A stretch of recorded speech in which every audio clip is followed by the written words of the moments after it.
I am the Tofu Golem. Please enjoy the video. You start by ensuring sync so changes appear everywhere.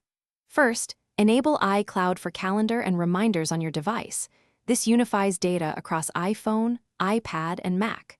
Once done, set a sensible default calendar and default alert times so new items inherit useful settings. Then open both apps and confirm you're signed into the same Apple ID. Now create a quick test event and a test reminder to verify sync. This gives immediate feedback that the system is ready. You now build structure. In Calendar, tap Plus to add events, choose time, location, travel time, and at least one alert. Travel time avoids late arrivals.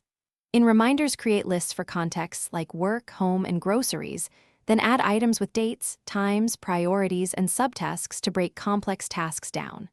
Once created, color-code calendars and group-related calendars so you scan schedules faster. Make sure to drag or assign reminders into the right lists, and attach notes, or you finish by automating and verifying. Use Siri to add events or reminders hands-free, speak specifics, then check details so nothing defaults incorrectly. Set repeating events for routines and enable shared calendars for teams or family. Use location-based reminders for place-specific tasks. Finally, confirm notifications and widgets are enabled.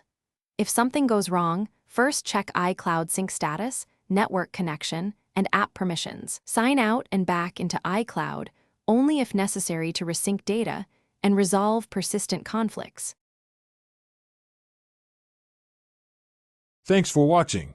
Consider subscribing if we helped you today.